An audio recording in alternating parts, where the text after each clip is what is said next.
அனைவருக்கும் வணக்கம். இன்று உலக யோகா தினம். இன்னைக்கு பெரியவர்கள் மத்தியில் ஒரு சிறியவனை பேச அழைத்து அதற்கு அனுமதி தந்த திரு இறைமதன் ஐயா அவர்களுக்கு முதற்கண் வணக்கத்தையும் நன்றிகளையும் தெரிவித்து கொண்டு, இன்றைக்கி ஐயா நமக்கு கொடுத்த தலைப்பு அப்படின்னு பார்த்தோம்னா ஆத்ம விசாரம் அப்படின்னு சொல்லக்கூடிய அந்த தலைப்பு தான் இன்றைக்கி ஐயா பேசுவதற்காக சொன்னாங்க, கேட்டாங்க. அப்போது நம்ம சரி ஏதோ தெரிந்ததை நம்ம சொல்லுவோம் அப்படிங்கிறது. ஸோ தெரிந்ததையும் ஓரளவு அனுபவப்பட்ட செய்திகளையும் சபையில் இருக்கக்கூடிய பெரியவர்கள் முன்னிலையில் சொல்கிறேன். ஏதேனும் தவறு இருப்பினும் பெரியவர்கள் சிறியவன் என ஒரு மன்னித்து நீங்கள் அதை ஏற்றுக்கொள்ள வேணும். ஸோ இதை முன்வைத்து நம்ம இன்றைக்கி கொடுக்கப்பட்ட தலைப்பு அப்படிங்கிறதுக்குள்ளே போகலாம் அப்படின்னு நம்புகிறேன். ஸோ இன்றைக்கி யோகா டே. இந்த யோகா அப்படின்னு சொல்கிறதுக்கும் யோகம் அப்படின்னு சொல்லுவதற்கும் உண்டான வித்தியாசம் என்ன அப்படிங்கிறது முதல்ல நாம் தெரிஞ்சுக்கணும் அப்படிங்கிற நம்புகிறேன். ஏன்னா அங்கேருந்து கொண்டு போகும்பொழுது தான் இலகுவான ஒரு புரிதல் அப்படிங்கிறது நமக்கு ஏற்படும். அந்த புரிதல் வந்துடுச்சு அப்படின்னு சொன்னாலே அடுத்து நான் பேசக்கூடிய செய்திகள் எதுவுமே உங்களுக்கு பெரிய ஒரு பொருட்டாகவே தெரியாது. ஏன்னா அந்த விளக்கமே போதும் நமக்கு என்ன பண்ணணும் அப்படின்னு சொல்லக்கூடிய அந்த இருக்குது. இதை பண்ணுனா என்ன ஆகும், அது பின்ன கூட வருவோம். இது தெரிஞ்சால் போதும், சரிங்களா? இந்த யோகா அப்படின்னு சொல்லக்கூடியது நம்மளை பொறுத்த வரைக்கும் இல்லை மேலை நாட்டை நம்மகிட்டேருந்து எல்லாம் மேலை நாட்டுக்கு போய் மேலை நாட்டிலேருந்து திருப்பி வேறு சாயம் பூசி நம்மகிட்ட வருது. வேறு ஒன்றும் இல்லை, அப்படி தான் அதிகாலத்துலேருந்து அப்படி தான் நடந்துக்கிட்டு இருக்கு. இப்போ இந்த யோகா அப்படின்னு சொல்லக்கூடியது உடலை வளைப்பது, ஒரு உடற்பயிற்சி அப்படின்னு சொல்லக்கூடியதாக இருக்கிறது. இதில் மாற்று இருக்கா அப்படின்னு கேட்டால் கிடையாது. யோகா அப்படின்னு சொல்லக்கூடியது நம்மளுடைய உடலை வளைத்து செய்யக்கூடிய ஒரு சில பயிற்சி முறைகள், சரிங்களா? இதற்கும் யோகம் அப்படின்னு சொல்லக்கூடியதற்கும் வித்தியாசம் என்ன அப்படின்னு சொல்லி பார்த்தோம் அப்படின்னு சொன்னால், பதஞ்சலியர் தன்னுடைய யோக சூத்திரம் அப்படின்னு சொல்லக்கூடிய அந்த நூலில் எழுதியிருக்கார். அந்த நூலை ஆரம்பிக்கும் பொழுது இப்படி தான் ஆரம்பிக்கிறார். யோக சித்த விருத்தி நிரோதக அப்படின்னு ஆரம்பிக்கிறார். யோகம் என்பது சித்த விருத்தியை நிறுத்துவது அப்படிங்கிறார். அவ்வளோதான் யோகம் அப்படின்னு சொன்னால் இவ்வளோதான். அது என்ன சித்த விருத்தி? மனம், சித்தம், புத்தி, அகங்காரம்னு சொல்லக்கூடிய 4 அந்த கரணங்கள் நமக்கு இருக்குது. இதன் வாழ்தான் நம்ம பிறப்பு அப்படிங்கிறத எடுத்து அதனுடைய தொடர்ச்சி அப்படியே வந்துக்கிட்டே இருக்குன்னு பாருங்கள். இப்போது மனமானது இப்போது இந்த மனம், சித்தம், புத்தி, அகங்காரம்னு சொல்லக்கூடிய இந்த 4மே ஒன்று தான். இந்த 4க்கும் ஆன்மாவுக்கும் வித்தியாசம் ஒன்றும் கிடையாது. இப்போ ஆதியில் இறை இருந்தது, ஆன்மா இருந்தது, ஆன்மாவோடு சேர்ந்து பாசம் என்ற மலம் சேர்ந்திருந்தது. இவ்வளோ தான். இது நம்ம சைவத்தினுடைய ரொம்ப அடிப்படையான ஒரு செய்தி. இப்போது இந்த ஆன்மா அப்படிங்கிறது அசைவற்ற ஒரு நிலையில் இருக்குது. அதற்கு பேர் கேவலன்னு சொல்லுவாங்க. இதற்கூடாக இறைவன் புகுந்து அதை சிறுவேனும் அசைவித்த காரணத்தினால அதற்குள்ளாக ஒரு மாற்றம் ஒன்று நிகழுது. அந்த மாற்றம் நிகழ்ந்த உடனேயே இந்த அண்டசராசரம் தோன்றியதுன்னு சொல்கிறாங்க, சரிங்களா? அப்போ இதெல்லாம் கற்பனை. அது பின்ன கூட அப்படி வரும்பொழுது அதில் அப்படியே பார்க்கலாம். இதெல்லாம் ஒரு கற்பனை, ஒரு தூக்கத்தில் இருப்பவன் காணக்கூடிய காட்சி போல. இப்போது இந்த ஆன்மா இருந்தது, அதில் ஏற்பட்ட ஒரு சிறு மாற்றம். இந்த மாற்றம் தான் எல்லாவற்றையும் கற்பனை செய்ய வைத்தது. அந்த மாற்றம், அந்த நிகழ்வு, அந்த மாற்றங்கிறதுக்கு ஒன்று சுட்டி காட்டுறோம் பார்த்தீங்களா, அதற்கு பேர் மனம்னு பேர், சரிங்களா? மனதிற்குன்னு இங்கே தான் மனசு இருக்குதுன்னு எங்கேயாவது சுட்டி காட்ட முடியுமா? உயிர் இங்கே தான் இருக்குதுன்னு எப்படி சுட்டி காட்ட முடியாதோ, மனமும் இங்கே தான் இருக்குதுன்னு நம்மளால் சுட்டி காட்ட முடியாது. அப்போது இந்த மனம் அப்படின்னு சொல்லக்கூடியது இந்த ஆன்மாவிற்குள் நடந்த ஒரு வகையான மாற்றம். இந்த மனமானது என்ன பண்ணும்? மனதை ரொம்ப இதாக சொல்லுவாங்க, மனமானது சென்று பற்றக்கூடியது அப்படிம்பாங்க, சரிங்களா? அது ஐம்புலன்களில் கண்ணிற்கு மட்டுமே அந்த ஒரு சிறப்பு உண்டு, சென்று பற்றக்கூடியது. இங்கே இருந்தாலும் சரி, அத்தனை தொலைக்கு அந்த கண்ணற்ற தூரம் வரைக்கும் அங்கே என்ன நடக்குதுன்னு இங்கிருந்தே பற்றும், சென்று பற்றக்கூடியது. இந்த மனமானது அதைவிட வேகமாக இன்னும் சென்று பற்றக்கூடியது. நான் இங்கே உட்காந்து இப்படி கண்ணை மூடி இப்படி உட்காந்து நீ யோசிச்சேன்னு வச்சுங்களேன், 10 கிலோமீட்டர் தள்ளி இருக்கக்கூடிய விஷயத்தையும் நான் இங்கேருந்து என்ன அங்கே இப்படி இருக்கும்ல, இப்படி இருக்கும், இப்படி இருக்குன்னு என்னால் யோசிச்சிட முடியும்.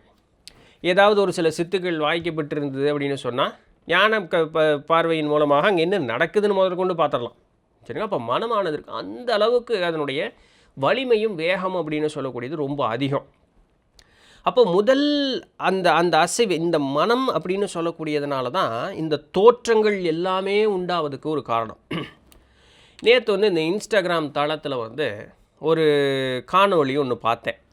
அந்த காணொளி பார்த்தீங்கன்னா ஒரு புள்ளியாக நிறையா இருக்குது. ஒரு சிலிண்டர் மாதிரி இருக்கக்கூடிய ஒரு அமைப்பு வந்து இப்படி இந்த கிளாக் வைஸ் டைரக்ஷன் அப்படியே சுற்றிக்கிட்டே இருக்குது. ஆனால் அதில் என்ன கொடுக்கப்பட்டிருக்கு அப்படின்னு சொன்னால், அங்கே எதுவுமே சுத்தவே கிடையாது. அங்கே இருக்கக்கூடிய புள்ளிகள் வந்து முன்னும் பின்னுமாக அசைந்த வண்ணம் மட்டுமே இருக்கிறது. உன்னுடைய மூளை அது நகர்வதாக, அதுவும் இப்படி இந்த கிளாக் வைஸ் டைரக்ஷனில் கடிகாரம் உள் சுற்றக்கூடிய அந்த திசையில் சுற்றுவதாக உன்னுடைய கற்பனை, அது அவ்வளோதான். உன்னுடைய மூளை உன்னை ஏமாத்துது அப்படின்னு சொல்கிறாங்க. இப்போ இதையவே இப்படி சுற்றிட்டு இருக்கிறதாக உன்னுடைய மூளை நினைக்குதில்ல. எங்கே நீயே உன் மூளைக்கு ஒரு கமாண்டை கொடுத்து அதை எதிர்ப்புறம் சுற்றவை பார்க்கலாம், ஆன்டி கிளாக் வைஸ் சுற்றவை பார்க்கலாம் அப்படிங்கிறது அங்கே இருக்கக்கூடிய சேலஞ்சு. நானும் முக்கி பார்க்குற ஒன்று நடந்த பாட்டை காணும். இப்போ அது வந்து ஒரு வீடியோ மாதிரி, சரிங்களா? இப்போ இந்த வீடியோ வந்து இப்படி ஓடிக்கிட்டே இருக்குது, அது வலதுபுறம் மட்டும்தான் சுற்றிக்கிட்டே இருக்குது. இப்போ இந்த வீடியோ முடிஞ்சு மறுபடியும் இந்த வீடியோ ஆரம்பிக்கும் பொழுது, அதாவது ஒன்று முடிஞ்சு மறுபடியும் ஆரம்பிக்கும் போது அது இடப்புறமாக சுற்றுது, ஆன்டி கிளாக் வைஸ் சுற்றுது. இதனடா கொடுமையே அப்படின்னு சொல்லி கண்ணை சிமிட்டி இப்படி முடிச்சோம்னா திருப்பி வலது பக்கமாக கிளாக் வைஸ் சுற்ற ஆரம்பிச்சிருது. நானும் இந்த வீடியோ ஒரு 4-5 தடவை ஓட விட்டு பார்க்கும்போது ஒரு தடவை இதுதான் நடந்தது. அதுவரை கண்ணை சிமிட்டாமடி கண்ணொட்டாமல் பார்த்துக்கிட்டே இருந்தேன். பின்ன என்ன பண்ணுறது, எத்தனை நேரம் கண்ணுபடி கொட்டான்னு முடிச்சுக்கிட்டே இருக்கிறது, கண் எரியுமே பார்த்தீங்களா? அப்போது இப்படி சுற்றிட்டு இருக்கிற நேரத்தில் டக்குன்னு 1க்கு 2 தடவை இப்படி கண்ணை சிமிட்டுனா வலது பக்கம் சுற்றுறது இடது பக்கம் சுற்ற ஆரம்பிச்சிருச்சு. அப்போ சரி இது நல்லா இருக்கே அப்படின்னு சொல்லி திருப்பி ஒரு 2 தடவை பண்ணால் திருப்பி வலது பக்கம் சுற்றுது. இத்தனைக்கும் அது வலதும் சுற்றலை இடதும் சுற்றலை, சுற்றவே கிடையாது. அங்கே இருக்கக்கூடிய புள்ளி வந்து முன்னும் பின்னுமாக சென்ற வண்ணம் மட்டும்தான் இருக்குது. இது வந்து மூளையை வந்து ஒரு வகையான ஒரு ஏமாற்று வேலைக்கு கொண்டு போகக்கூடிய ஆப்டிக்கல் இலூஷன் அப்படின்னு சொல்லக்கூடிய ஒரு விஷயம். இதுக்கு எதற்காக இதை சொல்ல வந்தேன்னா, இப்போது இந்த வலப்புறமாக சுற்றுது இடப்புறமாக சுற்றுது அப்படின்னு சொல்லி ஒரு நினப்பு வந்ததும், இதை இப்படி சுற்றுது இல்லை இதை மாற்றி சுற்று அப்படின்னு சொல்லக்கூடியதும், இது ஏன் சுற்றுது ஏன் சுற்றலைன்னு இந்த செயல்கள் எல்லாத்திற்கும் இதுக்கெல்லாம் காரணம் பேர் இருக்குது. ஆனால் இந்த செயல்கள் எல்லாவற்றிற்கும் ஒரு தூண்டுகோலாக இருப்பது, இது இங்கே இருக்குது அப்படிங்கிற ஒரு நினப்பை கொடுத்துருக்கு பார்த்தீங்களா, அந்த ஒரு செயல், அந்த ஆன்மா வந்து ஒரு நிலையாக தன்னுடைய நிலை மாறுது பார்த்தீங்களா, அதற்கு பேர் மனம்னு பேர். இந்த மனமானது தான் இது என்ன இருக்குப்பா, அது என்ன இருக்குப்பா, அது அப்படியா, அது பாரு அது ஒன்று இருக்குது, இது பண்ணிக்கிட்டே இருக்கும். அதனால தான் தியானத்தில் உட்காரும் பொழுது எதுக்குன்னே தெரியாது, 10 வருஷம் முன்னாடி எங்கேயாவது ஒரு கல் தட்டி காலில் அடிபட்டிருக்கோம், அதெல்லாம் ஞாபகம் வரும் நமக்கு, சரிங்களா? அன்னைக்கு ஏற்பட்ட ஒரு வலி, அன்னைக்கு ஏற்பட்ட ஒரு வேதனை, இல்லை அது வந்து அப்படி அது நம்ம ஏற்கனவே வேதனையில் இருப்போம், நம்ம கூட யாராவது இருப்பாங்க, பார்த்து வர மாட்டே அறிவில்லையான்னு கேட்பாங்க, என்னை பார்த்து அறிவில்லையான்னு இப்படியே வந்துக்கிட்டே இருக்கும், இதுக்கு ஒரு முடிவே இருக்காது. இதற்கு பேர் மனம்னு பேர். ஸோ ஆன்மாவுக்கும் ஆன்மா வேறு மனம் வேறுன்னு இல்லை, ஆன்மாவில் நடந்த முதல் மாற்றத்திற்கு பெயர், அந்த ஒரு மாற்றத்திற்கு ஒரு சுட்டி காட்டக்கூடிய ஒரு பெயர். பாரு இந்த பேர்னால் ஓ இப்படி ஒரு நிகழ்வு. இப்போ நீங்கள் என்னென்னு சொல்லுவீங்க, எல்லாரும் சொல்லலாம் இந்த உடம்பு ஜடம்னு சொல்லி, அந்த ஜடம் போகுது வரு இந்த ஜடம் போகுது வருன்னு சொல்ல முடியாது இல்லைங்களா? அதனால் இதை வர அங்கே நித்திலன் போகிறான், இதை வர அங்கே ராமசாமி போகிறான், இதை அங்கே செல்லத்தாய் போகிறான்னு ஏதோ ஒன்று சொல்லலாம் இல்லையா?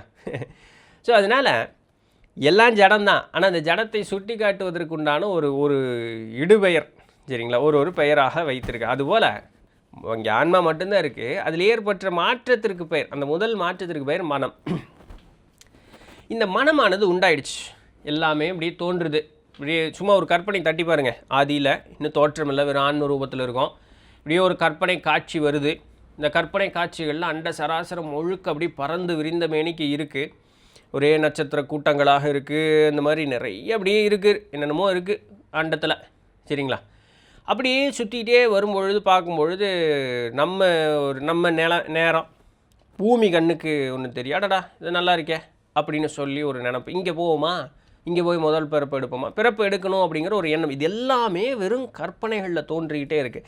அப்போது அதை பார்க்கும் பொழுது தாவர மிருக இதர உயிர்கள் அப்படி அந்த இடத்துல இருக்கும் பொழுது நாம் எதுவாக இருந்த அந்த முதல் அனுபவத்தை எடுப்போம் அப்படின்னு சொல்லக்கூடிய அந்த எண்ணம்.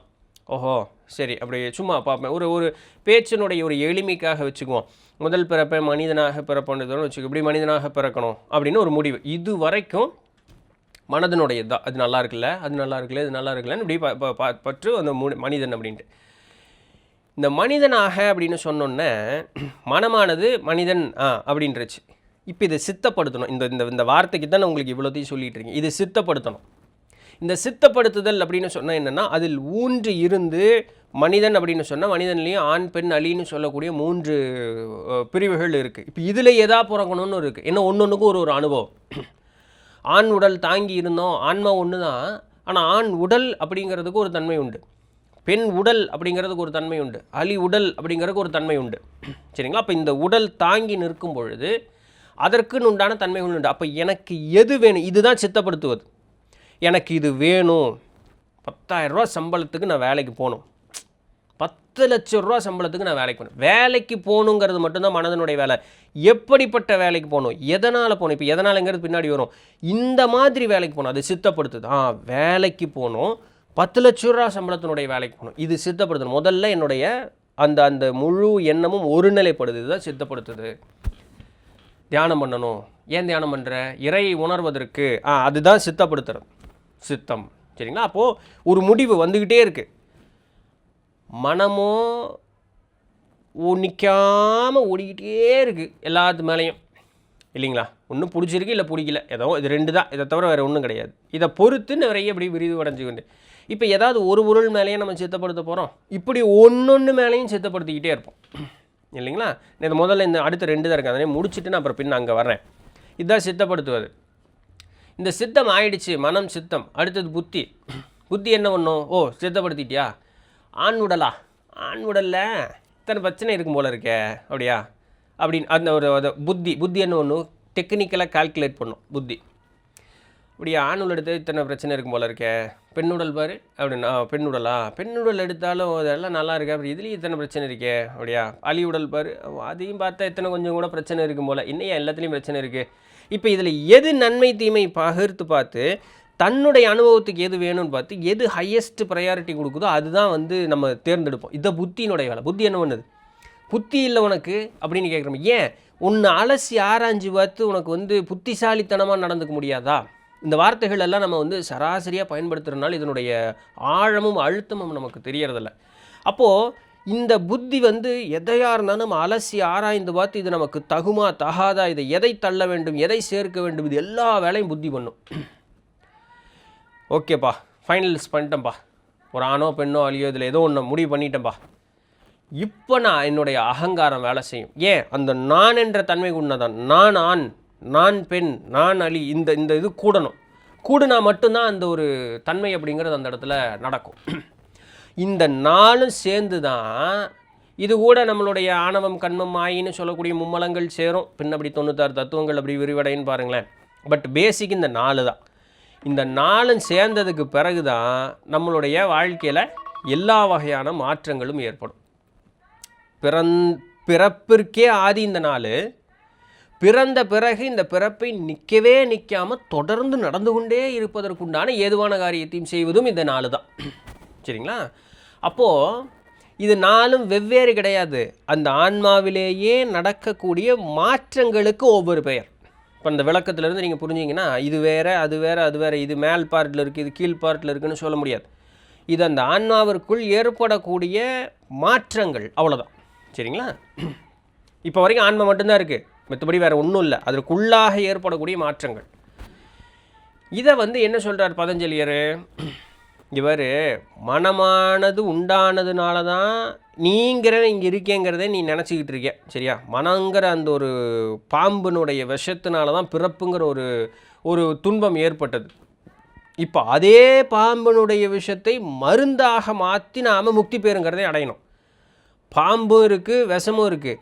அது துன்பமாகவோ மருந்தாகவோ மாற்றக்கூடியது உங்கள்கிட்ட தான். எந்த பாம்பை வச்சு நீ கடி வாங்கி கீழே வந்தியோ அதே பாம்பை வச்சு தான் நீ முக்தி பேருக்கும் போக போகிற. ஸோ அந்த மனதை நம்ம டச்சே பண்ண முடியாது, அது இருந்தே தீரும். இருக்குன்னா மட்டும்தான் நான் இருக்கேன்னு நீ சொல்கிறதுக்கும் நான் முக்தி பேர் அடைய போகிறேன்னு சொல்கிறதுக்கும் ஒரு நிலையே இருக்கும். அப்புறம் முக்தி அடைஞ்சோம்னா அதுக்கப்புறம் நான் முக்தி அடைஞ்சேன்னு சொல்கிறதுக்கு அங்கே ஒன்றும் இல்லைன்னு பாருங்க. அது வரைக்கும் சொல்லணுமில்ல. இப்போ மனது மேலே கை வைக்க முடியாது. இந்த மனம் அடுத்து விரிவடையுது பார்த்தீங்களா? இது வேணும் அது வேணும், இது ஏன் வேணும், அது வேணும்னு அந்த பற்றி நின்று அதனோடு பற்றுதல் இருக்குது பார்த்தீங்களா? அங்கே கை வச்சார் பாருங்க. யோக சித்த விருத்தி நிரோதக. அந்த சித்தம் விருத்தி அடைவதை நிறுத்துவதே யோகம். அவ்வளோதான், முடிச்சிட்டார். நூலே இப்படி தான் ஆரம்பிக்கிறார். யோக சித்த விருத்தி நிரோத்தக, நீக்குவதுன்னு அர்த்தம். சரிங்களா? இப்போ இந்த சித்த விருத்தியை நீக்குவது சொல்லிட்டாரு. எல்லாம் சரிங்க, இவ்வளோ நேரம் ஒரு பெரிய கதையை ஒன்று சொல்லிகிட்டு இருந்தீங்க, இந்த சித்த விருத்தி அது இதுன்னெலாம் சொன்னீங்க, சரி ஓகே, எப்படி அடுத்தது அப்படின்னு கேட்டால் அப்புறம் அவர் அந்த நூல், அதுக்கப்புறம் தான் நூல், பெரிய நூல் ஒன்று எழுதுறாருன்னு பாருங்கள். ரொம்ப நூலெல்லாம் பேசணுன்னு அவசியம் இல்லை, ரொம்ப எளிமையாக பார்ப்போமே. இப்போது நமக்கு மும்மலங்கள் இருக்குதுன்னு பார்த்தோம். முதல் பிறப்பு ஏற்பட்டதுலேருந்து நமக்கு ஆணவங்கிற ஒரு மலம் இருந்தது. முதல் பிறப்பு எடுத்து இரண்டாம் பிறப்புக்குள் வரும்பொழுது ஆணவத்தோட கண்மம் மாயின்னு சொல்லக்கூடிய இந்த மூன்றும் சேர்ந்துடும்.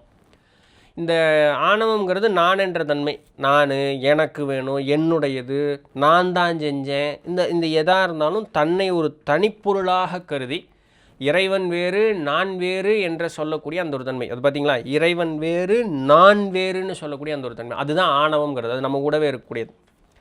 இது முதல் பிறப்பு எடுக்கும்போது ஆணவங்கிற மலத்தோடு தான் வரும். அந்த பிறப்பு எடுத்தோடனே இந்த பார்க்கக்கூடியது எல்லாமே வந்து ரொம்ப அழகாக இருக்கும். ஏன்னா அனுபவம் வேணும்னு தானே வந்தது. இதெல்லாம் மாயின்னு நினச்சிருந்தா பிரச்சனை இல்லை. ஆனால் மாயின்னு அது நினைக்க விடாததே மாயை தான். அப்போ இன்னும் ஒன்று பார்க்குறதெல்லாம் அழகாக இருக்கும். அது வேணும், இது வேணும், இது வேணும், இது வேணும்னு ஓடிக்கிட்டே இருப்போம்.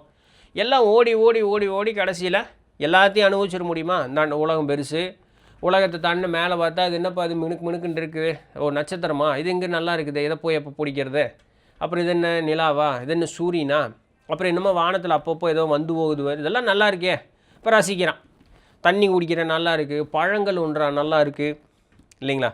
இப்போ இப்படி இருக்கும் பொழுது இந்த மாயைக்கு அளவே இல்லை, விரிவடைந்து கொண்டே வருகிறது. இதில் ஒரு ஆண் பெண் சேர்க்கைன்னு சொல்லும் பொழுது இன்னும் மாயை, பிள்ளைகள் அதுவும் ஒரு மாயை, பின் பொருள் சேர்க்கை, பாதுகாப்பு, இது மாதிரி பல மாயை விரிவடைந்து கொண்டே வருகிறது. அதுக்கு ஒரு எல்லையே இல்லை. பிறப்புலேயே மாட்டிட்டான் இந்த மாயின்னு சொல்லி. இப்போ இந்த அனுபவித்தது மேலேயும் இன்னும் தீராத ஒரு ஞாபகமும், அனுபவிக்காததன் மீது இருக்கக்கூடிய அந்த ஒரு பற்றுங்கக்கூடிய ஞாபகமும் இந்த ஆன்மாவானது இந்த உடலை விட்ட பிறகு எடுத்துகிட்டே போகும். இதற்கு பேர் கண்மம்னு பேர். இதற்கு பேர் என்னங்க? கண்மம்னு பேர். தமிழில் அழகான பேர், ஆணவம், கண்மம், மாயை. இந்த கண்மங்கிறது தான் நம்ம ஒரு பிறப்பாக நம்மோடு தொடர்ந்து கொண்டே வந்துக்கிட்டே இருக்கோம். எல்லா ஞாபகங்களையும் கொண்டு வர முடியாது ஒரே பிறப்பில். அப்போ எது இப்போ பெஸ்ட்டாக எதுங்க இருக்குது? டாப் லிஸ்ட்டில் ஏதாவது ஒன்று வச்சுக்கலாங்க. இத்தனை பிறப்புகளினுடைய ஞாபகம் இவ்வளோ இருக்குது, இதில் எல்லாம் சாதிக்க வேண்டியது இவ்வளோலாம் இருக்குது, இப்போ பெஸ்ட்டாக எது இருக்குது? டாப் மோஸ்ட்டாக நமக்கு அது வேணுங்க. அதனோடு கீழே வரும், இப்படி 1 2 கண்மத்தோடு கீழே வரும். இதற்கு இறைவன் எப்படி கூட்டு வைக்கிறான், இறைவன் எப்படி செயல் செய்கிறான்ங்கிறது வந்து இது ஒரு பெரிய விளக்கம் வரும் சைவத்திற்கு கீழே. அப்போ இப்படி வரோம். இந்த ஆணவம், கண்மம், மாயை அப்படிங்கிறது கூடி நம்ம வந்து இந்த பிறப்பானது பஞ்சபூதங்களினுடைய சேர்க்கையினால் இந்த பிறப்பு அப்படியே நடந்துக்கிட்டே வருது. நம்ம அப்படியே பயணம் பண்ணிக்கிட்டே வந்துக்கிட்டே இருக்கோம். இப்போ என்ன ஆகுது? பல பிறப்புகள் ஏற்படுது. பல பிறப்புகளாக தாண்டி தாண்டி தாண்டி இந்த உலக வாழ்வினுடைய சுகங்களை எல்லைதோறும் நம்ம வந்து சுற்றி திரிஞ்சு நம்மளுடைய ஆன்மாவானது வந்து பல உடல் எடுத்து, அதாவது மாணிக்கவாசக பெருமான் சொன்ன மாதிரி புல்லாய் பூடாய் புழுவாய் மணியாய் இல்லையா, அந்த மாதிரி ஒரு பெரிய ஒரு லிஸ்ட்டு கொடுக்குறாரு பாருங்க. அதுபோல் மேலுலகங்களும் கீழுலகங்களும் இந்த பூ உலகம்னு சொல்லி சென்றும் வந்தும் இருந்து இருந்து இருந்து இந்த பிறப்பு எடுக்கும்போது நம்மை அறியாத ஒரு வகையான ஒரு ஒரு ஒரு சோர்வு நிலை, வெறுப்பு கிடையாது, அது ஒரு வகையான சோர்வு நிலை அப்படிங்கிற நமக்கு ஏற்படும். இது ஏன்னு தெரியாது. இப்போ மேபி பார்க்கக்கூடிய அன்பர்களுக்கு இந்த மாதிரி ஒரு மனோநிலை அப்படிங்கிறது இருக்கலாம். சரிங்களா? ஒரு வகையான சோர்வு நிலை இருக்கேன். காலையில் எழுந்திரிக்கிறேன், நல்லா சாப்பிட்றதுக்கு விருப்பம் இருக்குது, அதெல்லாம் இல்லை, நான் இல்லைன்னு சொல்ல வரல.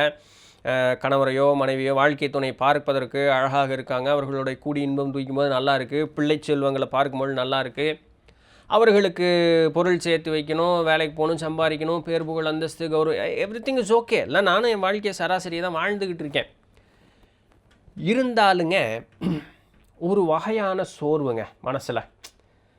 என்ன வாழ்க்கை போதுண்டா, ஒரு மாதிரி என்னமோ மாதிரி இருக்குது, போதும் போகலான்னு இருக்குது, என்னன்னு ஒன்றும் புரியலிங்க அப்படிங்கிற ஒரு வகையான சோர்வு தட்டும்.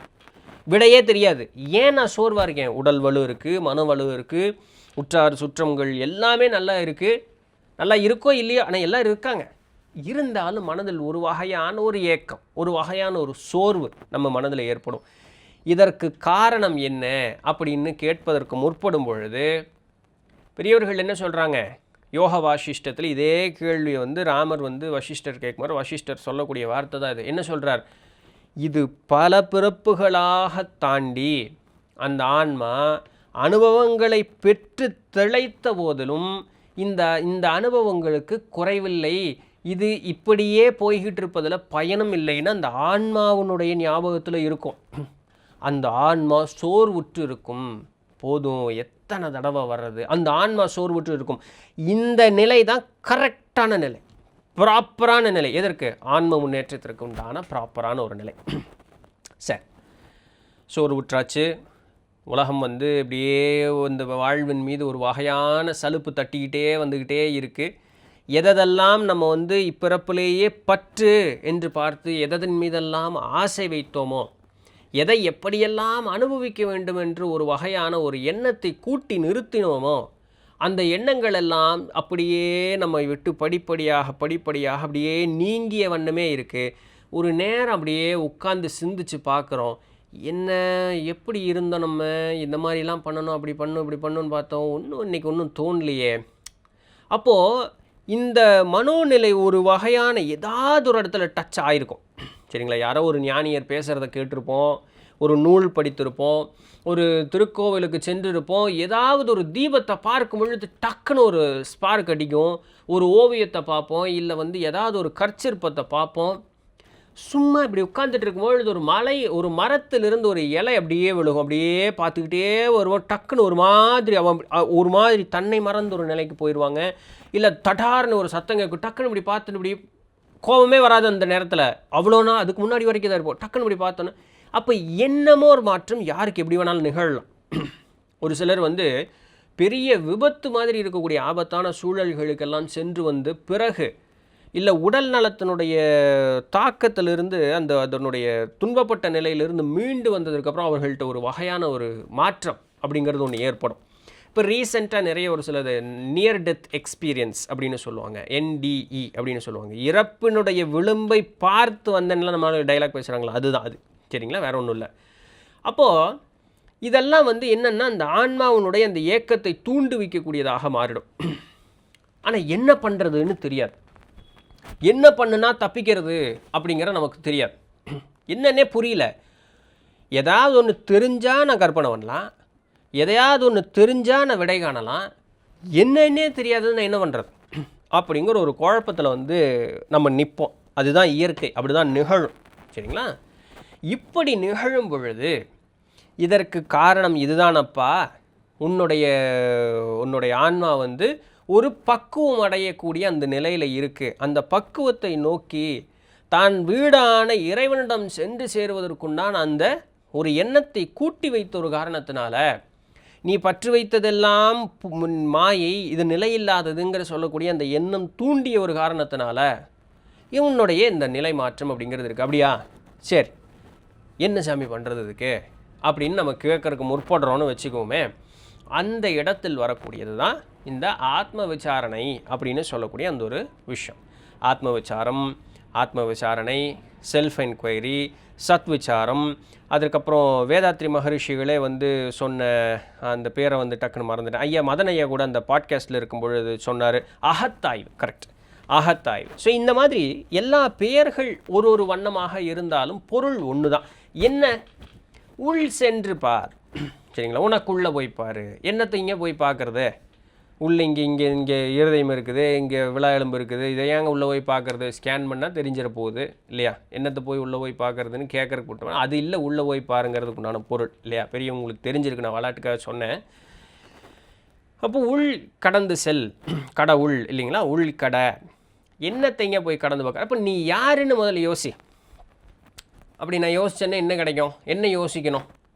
இப்போது நீ வந்து இந்த உலக வாழ்வின் மீது பெருவாரியான பற்று அப்படிங்கிறது ஒன்று கொண்டு இருந்த இல்லையா?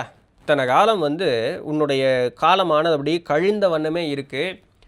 அழகுடைய மங்கையரை பார்க்கும் பொழுது மனமானது ஒரு வகையான சோர்வுறுகிறது. அவர்களை பார்க்கும் பொழுது மனம் என்ன நிலை கொள்ளாத ஒரு ஒரு இன்பத்தின் மீது நமக்கு லயிக்கிறது. ஒரு பொருள் அதை பார்க்கும் பொழுது, சரிங்களா, செல்வம், பல வகையான செல்வம் இருக்குது. உடல் வந்து வலுவாக இருக்கிறது ஒரு வகையான செல்வம் தான் இல்லைங்களா?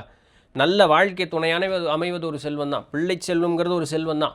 பேர் புகழ் அந்தஸ்துங்கிறது செல்வம் தான். காசு பணங்கிறது செல்வம் தான். அப்போது இதுபோல் செல்வங்களை பார்க்கும்பொழுது நமக்கு ஒரு வகையான ஒரு ஒரு ஒரு மனோ மாற்றம், நல்ல ஒரு அப்படி கம்பீரமாக இருக்கக்கூடிய இதெல்லாமே இருக்குது.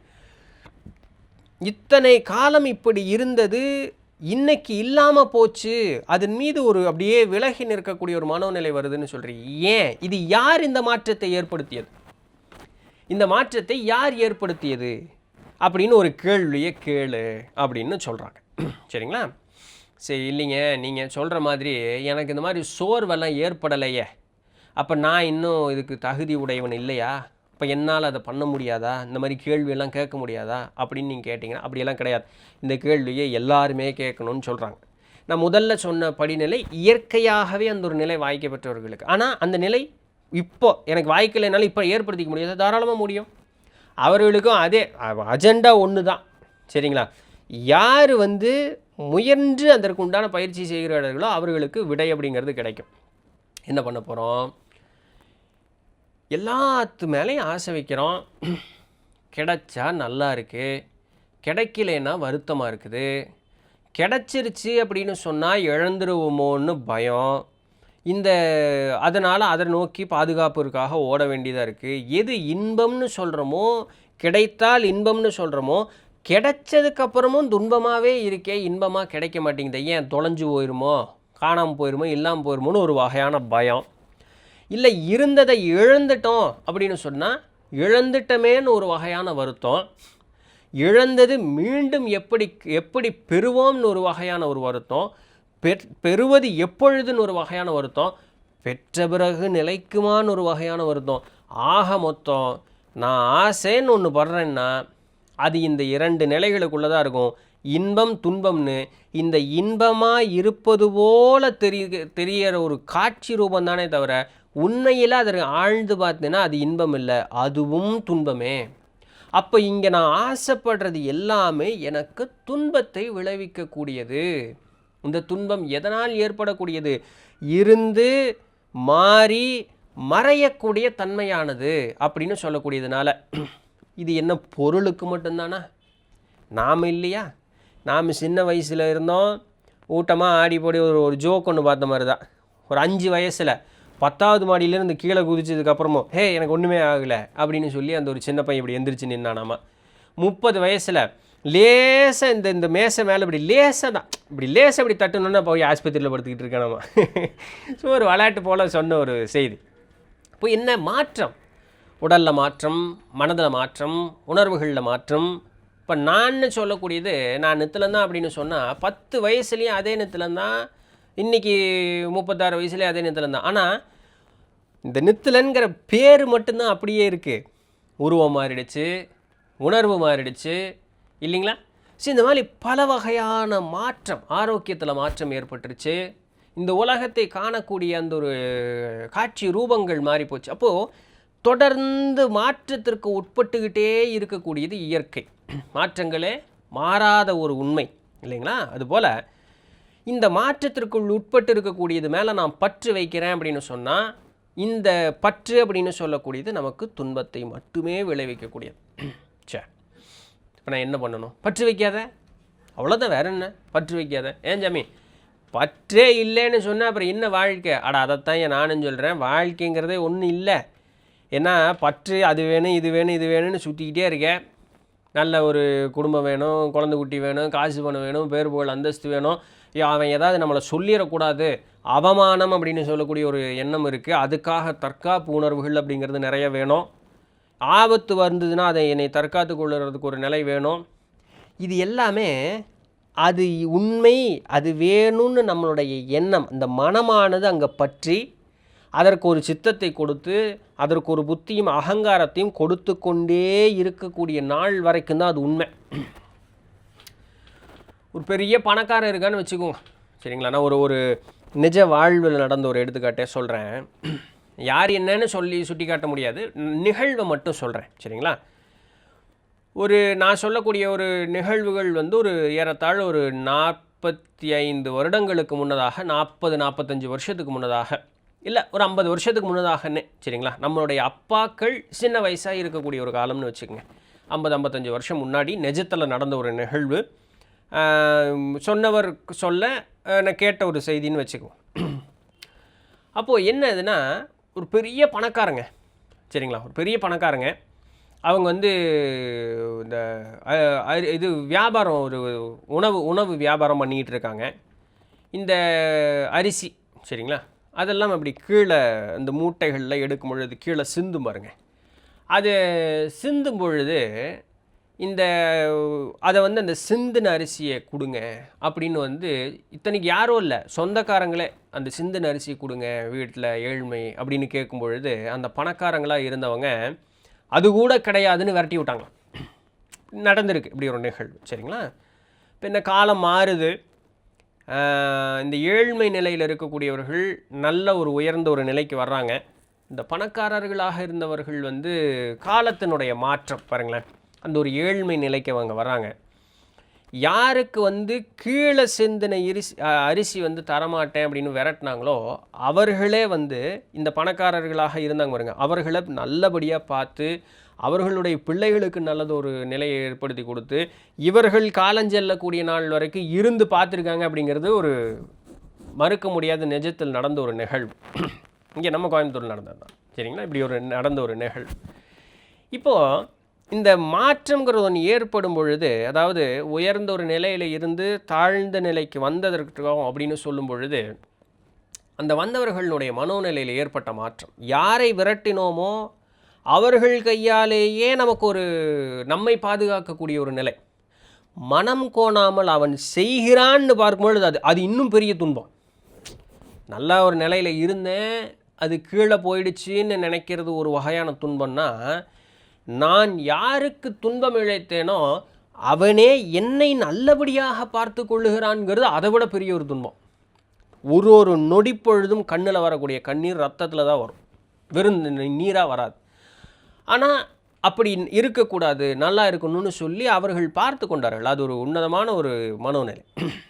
அப்போது இந்த இயலாத ஒரு நிலைக்கு சென்றார்கள் பார்த்தீங்களா. அவர்கள் சொன்னது என்னென்னா, இதெல்லாம் நிலையானது, எனக்கு என்ன போய் வந்துடப்போகுது, நான் நல்லா இருக்கேன். சராசரியாக வீட்டில் உடுத்தக்கூடிய ஆடையே பட்டில் தான் ஆடை உடுத்துவாங்க, சீனப்பட்டு அதில் தான் உடுத்துவாங்க. அப்படி இருந்தவங்க, நான் சொல்கிறது சும்மா பணக்காரன் கிடையாது, பெரிய கோடீஸ்வரன் சரிங்களா. அப்படி இருந்தவங்க.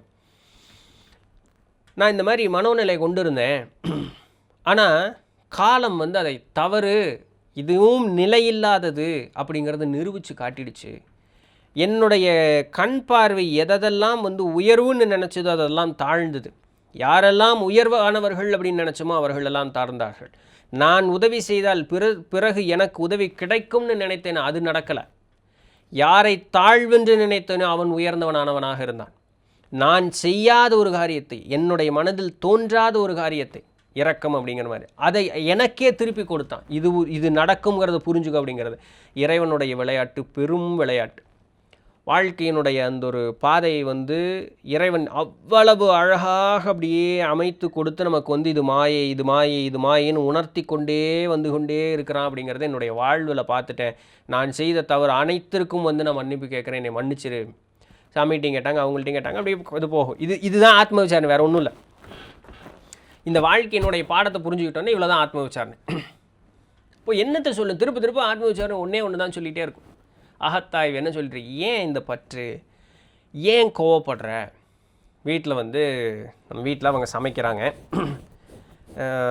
சமைக்கும் பொழுது ஒரு உப்பு காரம் கம்மியாக போச்சுன்னு வச்சுக்குவோமே சரிங்களா. இன்னும் இப்படி சும்மா சமைச்சிக்கிட்டே இருக்க, ஒரு தினமும் சமைக்கிறது கூட தெரியாதா அப்படின்னு கடிஞ்சுக்கிறோம் சரிங்களா.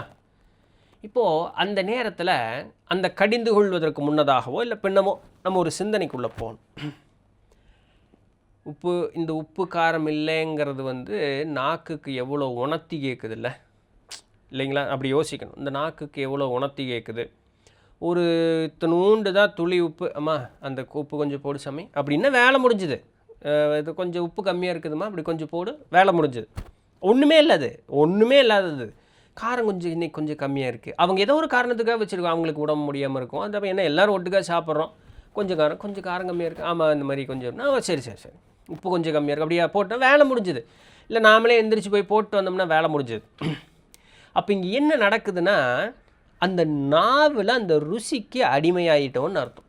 எங்கே எவ்வளவு கீழே சின்ன ஒரு விஷயம் நம்மளை பிடிச்சி நிறுத்திட்டு பாருங்க, அந்த நாவென்ற ருசிக்கு நாம் அடிமை. அதனால தான் பசிக்கு தான் சாப்பிட்ணும், ருசிக்கு சாப்பிடக்கூடாதும்பாங்க. சரிங்களா? அப்போ அந்த சின்ன ஒரு விஷயத்தில் இதுவும் ஆத்ம விசாரணை தான். அப்போ என்ன ஆகும், அந்த நாவென்ற ருசிக்கு நாம் அடிமை. இந்த அடிமைத்தனம் இருக்கக்கூடிய நாள் வரைக்கும் இந்த ஆன்மா விடுதலை அடையவே அடையாது. இந்த உடல் விட்டால் இன்னொரு உடல் அது எடுத்தே தீரும். சட்டை போல சைவத்தில் ரொம்ப அழகாக சொல்லுவாங்க, கிழிந்த சட்டையை எப்படி ஒருவன் தூக்கி எறிகிறானோ அதுபோல இந்த ஆன்மா உடல் என்ற சட்டையை உதிர்த்து விட்டு, அந்த வார்த்தை பயன்படுத்துவாங்க, உதிர்த்து விட்டு மாற்று ஒரு புது சட்டையை ஒரு ஒரு ஒரு உடலை எடுத்துக்கொண்டு அது தேர்ந்தெடுத்துக்கொண்டு அடுத்த நிலையை பார்த்துட்டு அது போயிட்டே இருக்கும் அப்படிங்கிறாங்க. அதனால தான் உடலையே சட்டைன்னு தான் சொல்லுவாங்க சைவத்தில். அப்போது இந்த ஒரு சிறு பற்றும் நம்மை திருப்பி அழைத்து வந்துடும். ஒரு ஞானி பழுத்த கிழம், சரிங்களா, இப்போவா அப்போவான்னு இருக்கக்கூடிய ஒரு நிலையில் இருக்கக்கூடிய அவர் ஒரு நல்ல ஒரு ஞானி, சரிங்களா. அவர் திடீர்னு காசி மாநகருக்கு செல்ல வேண்டும்னு ஒரு எண்ணம், சரிங்களா. இப்போ இந்த எண்ணத்தினால அவர்கள் அப்படியே பல்லக்கில் சீடர்கள் அவரை தூக்கி போகிறாங்க. வந்தாச்சா அப்படின்னு கேட்குறாரு, ஒரு ஊர் பேர் சொல்கிறாங்க. வந்தாச்சாங்கிறாரு, கொஞ்சம் நேரம் கழிச்சு ஒரு ஊர் பேர் சொல்கிறாங்க. இப்படியே போய்கிட்டே இருக்கு. அப்போது அந்த ஒரு நிலையில் வந்தாச்சாங்கிற சுவாமி இந்த மாதிரி இன்னொரு ஒரு நாழிகைக்குள்ளே நம்ம அங்கே போயிடுவோம் அப்படின்ட்டு. அப்படியா, இப்போ எங்கே இருக்கோம், பறைச்சேரியில் இருக்கோம் சுவாமின்னு சொல்கிறாங்க. அவர் மாண்டாடுறார், உயிர் போயிடுது, சரிங்களா. அப்போ அவருடைய கடைசி காதல் விழுந்த ஒரு செய்தி என்ன, பறைச்சேரி, அவ்வளோதான். அங்கே அவ்வளோதான் அவர் காதில் விழுகுது. அடுத்த பிறப்பு எடுக்கிறார். எங்கே, அதே பறைச்சேரியில் தான் அவர் பிறப்பு எடுக்கிறார்.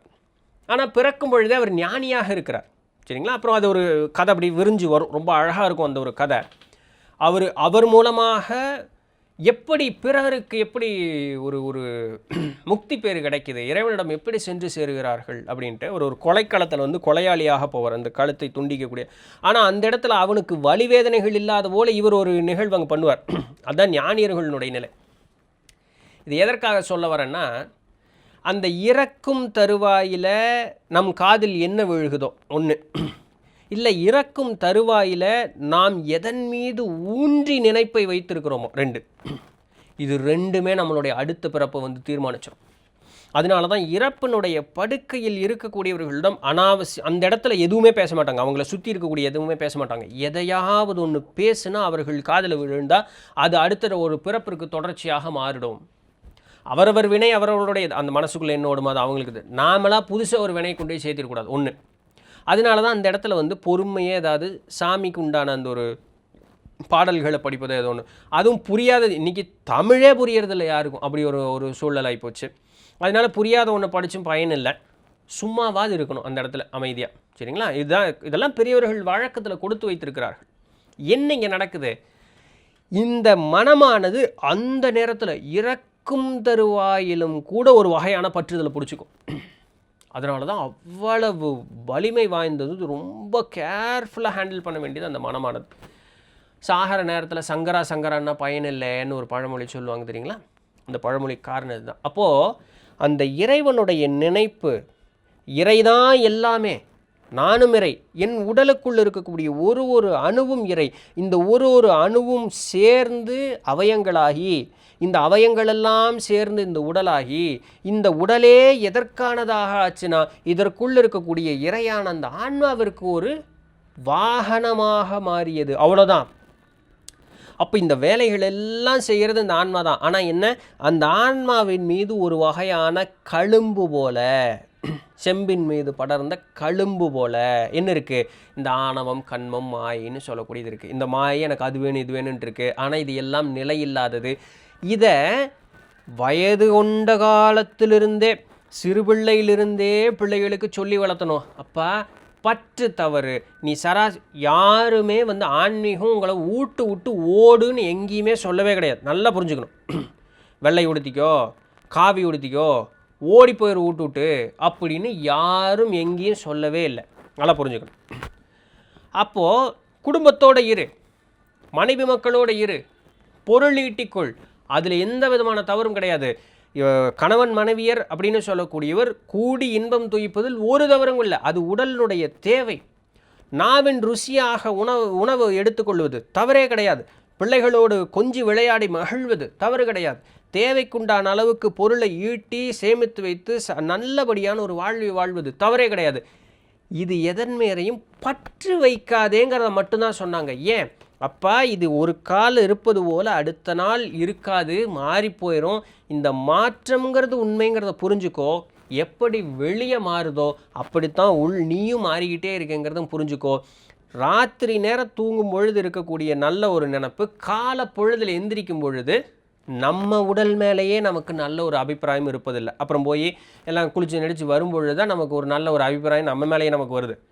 அந்த அளவுக்கு மாற்றமானது தொடர்ந்து நடந்து கொண்டே இருக்கக்கூடியது. உண்மையிலேயே உனக்கு விருப்பு வெறுப்புன்னு ரெண்டுமே வந்துடுதுன்னா பாரு. அதனால் இது நிலையில்லாதது. இது சிறு சிறு விஷயங்கள்ல இருந்து உன்னை பழக்கப்படுத்திட்டே வா. ஒரு கோபம் வருதா, ஒரு நிமிஷம் இப்போ ஏன் கோபப்படுற, இப்போ என்ன ஆகிப்போச்சு, இல்லைங்க அது எப்படிங்க பண்ணலாம், அது எப்படி பண்ணலாம், விடு, அமைதியாரு. தவறுங்கிறது அவன் செய்தான்னா நீ உன்னோட ஆயுசில் ஒரு நாளும் தவறே செஞ்சது இல்லையா? அட என்னப்பா நீ எந்த தவறுமே செய்யாத அளவுக்கு நீ பேசிக்கிட்டே இருக்க, இப்படியெல்லாம் ஒன்றும் இல்லை. நீயும் தவறு இழைத்திருக்க. உன்னை அன்னைக்கு ஒருத்தன் மன்னிச்சதுனால தான் நீ இன்றைக்கி இந்த வாய் பேசுகிற. நீ மன்னிய, தவறு கிடையாது. அப்பா இங்கே பாரு, இந்த மாதிரி பண்ணியிருக்க, இப்படி பண்ணக்கூடாது, இந்த மாதிரி பண்ணணும், பொறுமையாக சொல்லிக்கூட. இல்லைங்க எனக்கு கொஞ்சம் அப்படி இருக்குது, அப்பா நீ போயிட்டு வா, நான் கொஞ்சம் நேரம் கழிச்சு என்னை வந்து பாரு. நீ ஆஸ்வாசப்படுத்திக்கிறதுக்கு நேரத்தை எடுத்துக்கோ, தவறு கிடையாது. அப்போ அந்த கோபம் ஏற்படும் பொழுது, இந்த கோபம் எதனால் ஏற்படுது, இதனால் என்ன பயன் இருக்க போகுது, நான் எடுக்கக்கூடிய கோபத்தினால் ஏதாவது பயன் இருக்கும், அந்த இடத்துல பயன் இருக்கும் அப்படின்னு சொன்னாங்க. அந்த இடத்துல கோவப்படுவது போல நடிக்கலாம். எனக்கு உள்ளுணர்வுலேருந்து அப்படியே அந்த கொதிச்சு வெளியே அவ்வளோலாம் தேவையே கிடையாது. ஒரு கதை, அஷ்டவக்ரர் அப்படின்னு சொல்லக்கூடிய ஒரு ஞானி இருந்தார். அந்த அவருடைய வாழ்க்கை வரல, இது நடந்தது நடக்கலன்னு தெரியல, பட் அந்த கதை ரொம்ப சுவாரஸ்யமாக இருக்குது, செய்தி நல்லா இருக்குது. அந்த அஷ்டவக்ரர்கிட்ட அவருடைய சீடன் ஒரு கேள்வி கேட்குறான். சுவாமி, இந்த உலகத்தை நான் மாற்ற வேண்டும் என்று நினைக்கிறேன் சுவாமி, எனக்கு ஏதாவது வழி சொல்லுங்க. ஏனப்பா கொஞ்ச நாளில் நீயே இருக்க மாட்ட, எதுக்கு போய் உலகத்தை மாற்றிக்கிட்டு இருக்கேன்? இது எவ்வளோ ஒரு ஆழமான ஒரு இது இல்லை? நீ இருக்கிற நாள் வரைக்கும் தான் இது எல்லாமே. இல்லைன்னு வச்சுக்குவேன், இது எல்லாமே மறந்து போயிடும். மறுபடியும் இங்கே தான் வரப்போகிற. இந்த உலகம் மறைப்பிற்குண்டானது. அதற்கு அழகாக சொல்லுவாங்க தமிழில், இந்த சைவத்தில் துரோதாயிம்பாங்க. சித்தபெருமக்கள் இந்த வார்த்தை பயன்படுத்துவாங்க, துரோதாயி. அதுக்கு பேர் மறைப்புன்னு அர்த்தம். அந்த வார்த்தைக்கு பேர் என்ன? மறைப்பு. துரோதாயினா மறைப்புன்னு அர்த்தம். அப்போது இங்கே இருக்கக்கூடிய ஞாபகங்களை கண்மங்கிற அந்த ஞாபகத்தின் படி தான் நீங்கள் வரோம். ஆனால் வரும்பொழுது ஏன் மறந்து போயிடும். இப்போ நம்ம எல்லாருமே சொல்லுங்க பார்க்கலாம், நம்ம எல்லாருமே இந்த பிறப்பை எதற்கு எடுத்தோன்னு நமக்கு தெரியுமா? ஒரு ஆசை, ஒரு தேவையினால தான் இங்கே வந்தோம். அந்த ஆசையும் தேவையும் பூர்த்தி ஆயிடுச்சான்னு கூட நமக்கு நிறைய பேர் நிறைய தெரியல. ஏன்? புதுசாக எத்தனையோ சேர்த்து வச்சுட்டோமே. அப்போ இது முடிவிலி, இது நடந்துக்கிட்டே இருக்கும். எங்கேயாவது ஒரு எண்டு கார்டு போட்டே ஆகணும். அந்த எண்டு கார்டு போடுறதுக்கு ஒரே வழி, எல்லாமே சாமி தான் அப்படிங்கிறது உணர்றது. உணர்வும் சீக்கிரம் வராது. ஓகே, நான் அறிவில் சேர்த்து நிறுத்திக்கிறேன். எல்லாமே சாமி. எப்பா ஆதி ஒன்று, சோர்ஸ் ஒன்று தான். எல்லாமே சோர்ஸில் இருந்து தான் வெளியே வந்ததுன்னா, பார்க்கறதுக்கு அப்படி இப்படி இருந்தாலுமே எல்லாமே சோர்ஸு தானே, எல்லாமே ஆதி தானே. ஆமாம், அப்போ எல்லாமே இறை தானே. Okay, logically correct. Yes, okay, இப்போ எல்லாமே இறை. இப்போ இதை நான் எப்படி உணர்றது? முதல்ல உனக்குள்ள மாற்றம், அகத்து ஆய்வு, உனக்குள்ளே போய் சென்று பார். ஆத்ம விசாரணை, உனக்குள்ளே சென்று பார். உள் கடந்து சென்று பார். நான் யார், எனக்கு எதுக்கு இந்த பற்று அப்படிங்கிறது வந்தது, இந்த உடலை நான் என்று நான் எப்படி இது பண்ணிக்கிறேன். இப்போ பெரியவர்களும் நூட்களும் சொல்லுதே, முன்னாடியிலிருந்து நிறைய பிறப்புகள் எடுத்தேன். அப்போ இதுபோல் இதுவும் ஒரு பிறப்பு தானா? இதுக்கு முன்னாடி எத்தனை எடுத்தனோ, எத்தனை உறவுகளோ. அதனால தான் பட்டினத்தார் பாடினார், எத்தனை அன்னையோ, எத்தனை பிள்ளையோ, எத்தனை மனைவியோன்னு சொல்லி அந்த பாட்டை பாடினார் பாருங்க. அது காரணம் தான், அந்த ஒரு பற்று போக மாட்டேங்குது அப்படின்னு சொல்லிட்டு. அப்போ அதை நீக்குவதற்கு காலங்காலமாக சிறு வயதிலிருந்து அப்படி கொஞ்சம் கொஞ்சமாக பழகிட்டே வரணும். சுவாமி, எனக்கு வயசாகி போச்சு, நான் இப்போ பண்ணலாமா? இதுக்கு வயசு வித்தியாசமெல்லாம் ஒன்றும் கிடையாது. நான்கிற அந்த ஒரு எண்ணம் இருக்கிற நாள் வரைக்கும் பண்ணலாம், சரிங்களா? அதனால் எந்த விதமான பிரச்சனையும் கிடையாது. ஒரு உணர்வும் மேலிடும் பொழுது இது ஏன், இது எதற்கு, இதனால் என்ன பயன், ரொம்ப மகிழ்ச்சி அடையும் போதும் இந்த மகிழ்ச்சியா ஓகேவா நல்லா இருக்கு, அதுக்காக யாரையும் சிரிக்க வேண்டாம்னு சொல்ல, சந்தோஷமாக இருக்க வேண்டாம்னு சொல்ல. திரும்பவும் சொல்கிறேன், இது எதையுமே வேண்டான்னு யாருமே சொல்லலை, கோவப்படாதேன்னு சொல்லலை, மகிழ்ச்சியாக இருக்காதேன்னு சொல்லலை. இருப்பா, அதனோடு உன்னை பொருத்தி கொண்டு ஒட்டி உறவாடி அதனோடவே இருக்காது. இது இருந்தால் நல்லா இருக்குது, இது இல்லைன்னா நல்லா இல்லை, இது இருந்தால் நல்லா இல்லை, இது இருந்தேன்னா இல்லைன்னா நல்லா இருக்கும். இந்த எண்ணங்களை கொண்டு விடாதே. எது எப்படி இருந்தாலும் அதை அப்படியே ஏற்றுக்கொண்டு நான் என் நிலை மாறாமல் இருப்பதற்குண்டான வழியை பார். இதுதான் அவங்க சொல்லக்கூடியது, வேறு ஒன்றுமே கிடையாது. இவர்களுக்கு பேர் ஜீவன் முக்தர்கள்னு பேர். ஒரு உறவு இருக்குது, அந்த உறவு வந்து நம்ம கூட இருக்கிற வரைக்கும் நல்லா இருக்குது, உறவு இல்லை, காலம் சென்றார்கள், அப்போ நம்ம வருத்தப்படுவோமான்னா, இந்த மனோநிலையை பக்குவமாக பயிற்சி செய்து இந்த ஒரு நிலையை வளர்த்தி கொண்டவர்களுடைய மனோநிலை எப்படி இருக்குன்னா, இருந்த பொழுதும் அவர்கள் ஒரே நிலையில் இருப்பாங்க, இல்லாத பொழுதும் ஒரே நிலையில் இருப்பாங்க. இது வந்து உள்ளுர அவர்களுக்கு ஏற்படக்கூடிய ஒரு மாற்றம். இவர்கள் ஜடம் கிடையாது, உணர்வு அற்றவர்கள் கிடையாது. உணர்வை உணர்ந்த காரணத்தினால் அந்த உணர்வே அவர்களுக்கு மேலிடாது. இவர்கள் போல நானும் ஒரு காலத்தில் இல்லை. இங்கே மறைந்தது உடல் மட்டுமே. உடலை நீ என்று நினையாதே, உடல் வேறு, நான் என்று அந்த ஆன்மா வேறு அப்படின்னு சொல்லக்கூடியதை அறிவில் புகுத்தி முதல்ல அதை வாழ்நாள் முழுக்க நித்தம் ஒரு நிகழ்வுகள்லையும் அதை வந்து உணர்ந்து உணர்ந்து உணர்ந்து அதை விசாரம் செய்து செய்து செய்து அவர்கள் என்ன பண்ணுகிறார்கள், தன்னை அந்த இடத்திலிருந்து விலக்கி கொள்கிறார்கள். உடல் வேறு நான் வேறுங்கிற அந்த தன்மைக்கு அவங்க கொண்டு வந்து நிறுத்திடுவாங்க. இது நாள்பட ஒரு வகையான மாற்றத்தை நமக்குள்ளே ஏற்படுத்தி எந்த சூழல் வந்தாலும் நம்ம அப்படியே அசைவுற அப்படியே இருப்போம். திரும்பவும் சொல்கிறேன், இது ஜடம் கிடையாது. உணர்வுகளை உணர்ந்த காரணத்தினால சரி ஓகே அப்படின்ட்டு இருப்போம், அவ்வளோ பாட்டுக்கு நம்ம பாட்டுக்கு இருப்போம். ஒரு கட்டத்துக்கு மேலே அந்த சரி ஓகே கூட வராது. இதுதான் ஆத்ம விசாரணை அப்படின்னு சொல்லக்கூடியதற்குண்டான ஒரு மாபெரும் ஒரு நிலை. இந்த நிலையை எல்லா ஞானியர்களும் சொல்லியிருக்காங்க, எல்லா சமயங்களும் சொல்லியிருக்கு, எல்லா சாஸ்திரங்களும் சொல்லியிருக்கு, எல்லா புராணங்களும் சொல்லியிருக்கு. இதை சொல்லிட்டு தான் அதுக்கு அடுத்து இருக்கக்கூடிய எல்லா விதமான பயிற்சிக்கும் போவாங்க. நம்ம அப்படியே பயிற்சிக்கு போய் உட்காந்துறோம். முதல்ல இந்த ஒரு அமைதித்தன்மை முதல்ல நமக்குள்ளே வளரணும். என்னை நான் நிலையானவனாக மாற்றி கொள்ளுவதற்கு அப்படிங்கக்கூடிய அந்த ஒரு முனைப்பு முதல்ல எங்கிட்ட ஏற்படணும். ஏற்பட்டுருச்சு அப்படின்னு சொன்னால் எனக்கு எந்த பிரச்சனையுமே கிடையாது, எனக்கு எந்த பிரச்சனையும் கிடையாது, நான் அப்படியே நிலையாக இருப்பேன். இந்த ஒரு கேள்வி வந்து பகவத்கீதையில் அர்ஜுனர் கிருஷ்ணர்கிட்டையும் யோக வாசிஷ்டத்தில் ராமர் வந்து வசிஷ்டர்கிட்ட 2 பேரும் இதே கேள்வி கேட்குறாங்க. ஏன்னா வசிஷ்டர்கிட்ட ராமர் இந்த கேள்வி கேட்பார். வசிஷ்டர் ஒரு வார்த்தை சொல்லுவார், ராமா அடுத்த பிறப்பில் நீ கிருஷ்ணராக வரப்போகிற, அர்ஜுனனுக்கு நீ உபதேசம் பண்ண போகிற, அதனால் நான் சொல்கிறது சரியாக கேளும்பர். சரிங்களா? அப்போ இதுக்கு இப்படி ஒரு கண்டினியூவேஷன். என்ன கேள்வி? ஏங்க சும்மா முயற்சிக்கு நான் இருந்தேன்னாவாது ஏதாவது பொண்டாட்டி உள்ள காசு பணம் இந்த உலக வாழ்வினுடைய சுகம்னு சொல்லி நான் பாட்டுக்கு அப்படி இருந்திருக்கலாம். நீங்கள் என்னமோ ஆத்ம விசாரம் பண்ணு, எதனோடையும் பொருத்திக்காத, விலகி நின்று பாரு, உடலே நீ இல்லைன்னு சொல்கிறீங்க. இதற்கு வந்து தியானம் வேறு பண்ணு, நிறைய ஒரு டோசேஜ் வேறு அதிகமாக கொடுக்குறீங்க. சொன்ன மாதிரி ஏதோ ஜெயிச்சிட்டேன்னா பரவாயில்ல, இறைய உணர்ந்துட்டேன், சரி ஓகே, உணர்வின் ரீதியாக எல்லாம் வந்துருச்சுன்னா பரவாயில்ல.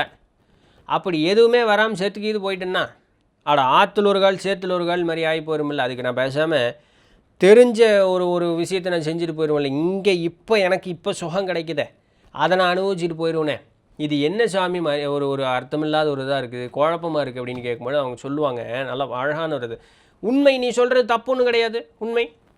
உன்னை யாரும் நெஞ்சு சேட்டை பிடிச்சிட்டு போய் வலுக்கட்டாயமாக கொண்டு வந்து இந்த பண்ணுன்னு உட்கார வைக்கல. இது ஒரு வழி, இந்த வழிக்கு காரணம் இதுதான், இதை பண்ணுனா இது நடக்கும் அப்படிங்கிறது சொல்கிறது மட்டும்தான் என்னுடைய வேலை. ஃபஸ்ட்டு விஷயம் இது சொல்கிறது தான் என்னுடைய வேலை. இது ஏற்றுக்கொள்ளலாமா வேண்டாமாங்கிற முடிவு உன்னுடையது. சரி, அதை ஏற்றுக்கொள்ளலை, சந்தோஷமாக இருந்த உலக வாழ்வில் ஒரு கட்டத்தில் உனக்கு வந்து ஒரு சலுப்பு தட்டும், அப்போ நீ தானாகவே இங்கே வருவேன். அதனால நான் வெயிட் பண்ணுறேன் அப்படிங்கிறாங்க. தெய்வத்தினுடைய ஏதாவது வெயிட் பண்ணுறேன். ஓகே, இல்லை நான் எனக்கு இப்போவே சலுப்பு தட்டிடுச்சு, நான் வர்றேன் அப்படின்னு சொல்ல கூட பயிற்சி பண்ணுறேன். ஆனால் அதனுடைய முடிவை காணலை, உணர்வின் ரீதியாக எனக்கு எதுவும் வரலை. அந்த காலம் சென்றுட்டேன்னா என்ன ஆகும்? அடுத்த அடுத்து 3 பிறப்பு அதிகபட்சம் அதான் சொல்கிறேன், அதிகபட்சம் 3 பிறப்பிற்குள் இந்த பயிற்சியை யார் ஒருவன் ஊன்றி செய்கிறானோ அவன் அடுத்த 3 பிறப்பேனும் இறைவனிடம் சென்று சேர்ந்து விடுவான், முக்தி பெறை அடைந்து விடுவான், அதில் மாற்றமே கிடையாது அப்படிங்கிறாங்க. அப்போ இந்த பிறப்பில் இந்த இறை நாடி செல்லக்கூடிய இந்த ஆத்ம விசாரணை அவங்க சராசரி வாழ்க்கையை வாழ்ந்து கொண்டே இருக்கிறார்கள், அவர்களுக்கு உண்டான கடமையை செய்து கொண்டே இருக்கிறார்கள், அதில் எந்த மாற்றமும் இல்லை. ஆனால் எந்நேரமும் இறையிடம் பற்றை வைத்துக்கொண்டு ஏற்படக்கூடிய உணர்வுகளை விலக்கி நிறுத்துவதற்குண்டான பயிற்சியை மேற்கொண்டே இருக்கக்கூடியவர்களிடம் ஒரு வகையான மாற்றம் ஏற்படும். இந்த பிறப்பில் ஜெயிக்கலை, அடுத்து என்ன நடக்கும், அடுத்து நான் மனுஷனாக பிறப்பனா, அடுத்தது நல்லது ஒரு நிலையில் பிறப்பனான்னு கேட்டால் ஆமாம் அப்படிங்கிறாங்க. பகவத்கீதையில் இருக்குது, படிக்கணும். அவர் என்ன சொல்கிறார், அடுத்த பிறப்பு ஒரு நல்லதொரு குடும்பத்தில் நீ பிறப்பாய். ஃபஸ்ட்டு சுவாமி அதுலேயும் தப்பிச்சு சிக்கலைன்னா அடுத்த பிறப்பு உன்னுடைய தாய் தந்தையரே முதிர்ந்த நிலையில் இருக்கக்கூடியவர்களாக இருப்பார்கள், அவர்களுக்கு நீ மகவாக பிறப்பாய்.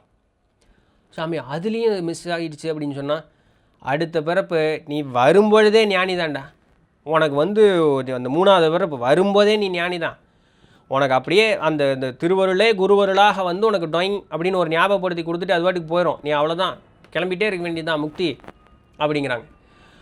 அப்போ இது நடக்கணும்னா இன்றைக்கி நான் ஆரம்பிக்கணும் இந்த பயிற்சியை. எந்த வயசு, எந்த காலம், எந்த நேரமெல்லாம் இதுக்கெல்லாம் கிடையவே கிடையாது. கால நேரங்கிறது உண்மையில் கிடையாது, அதுவே ஒரு மாயை தான். சரிங்களா?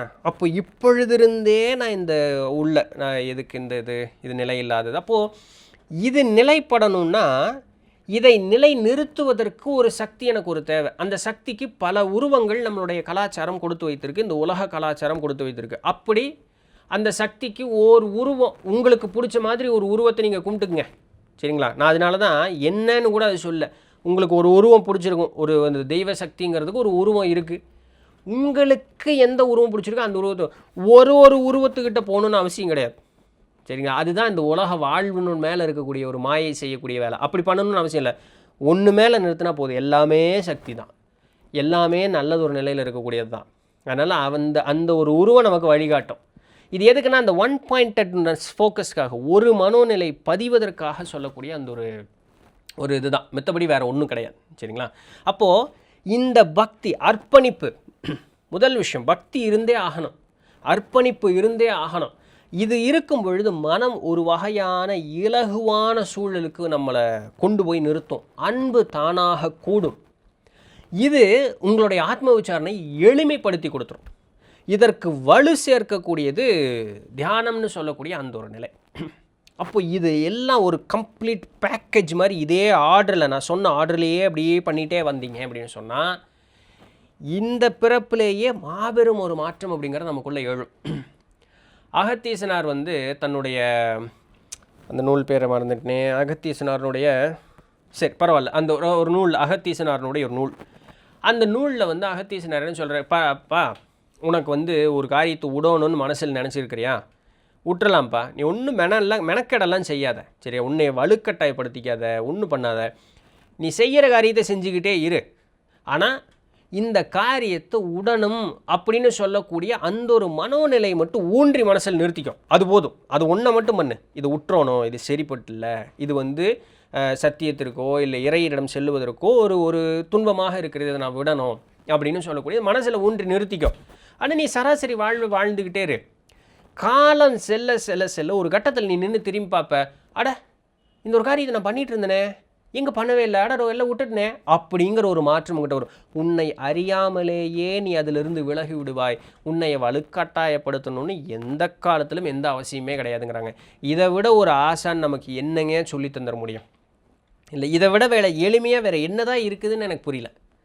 இப்படித்தான் ஆத்ம விசாரணை. நாளைக்கே நான் இறையான சோதிக்குள் கலந்துடணும்னு நினைக்கணும்னு அவசியம் கிடையாது.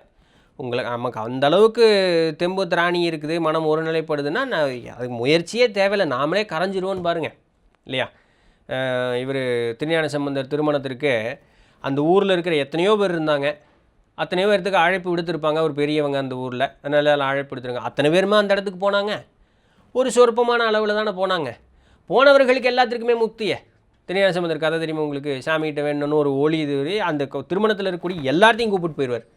அந்த ஊரில் இருக்க எல்லாருமா போனால் இல்லை, அந்த நிலைக்கு தகுதியானவன் மட்டும்தான் அதற்குள்ளே போனான். அந்த தகுதியை நாம் வளர்த்திக்கணும். எப்போ எது நடக்கும்னு நமக்கு தெரியாது. தகுதியை வளர்த்துறதுக்கு உண்டான வழியை மட்டும் நாம் பார்ப்போம்.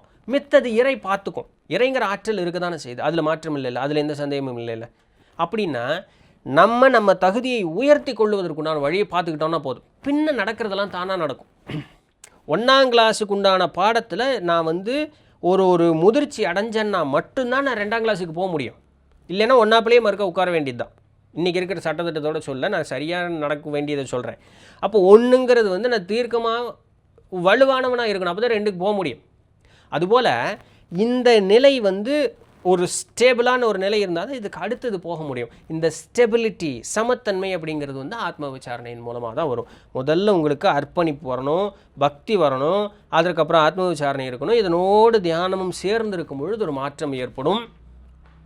இந்த மாற்றமே நம்மை நிலைநிறுத்தும். இவ்வளோதாங்க ஆத்ம விசாரணைங்கிறது. இது நாளைக்கே செய்யக்கூடிய பயிற்சியில் இது அவரவர் தனிப்பட்டு செய்யக்கூடியது. இது காமனாக இப்படி தான் விளக்க முடியாது. இன்னும் ஒருத்தருக்கும் எல்லா நேரத்துலையும் உணர்வு ஒருபோல் இருப்பதில்லை பாருங்களேன்.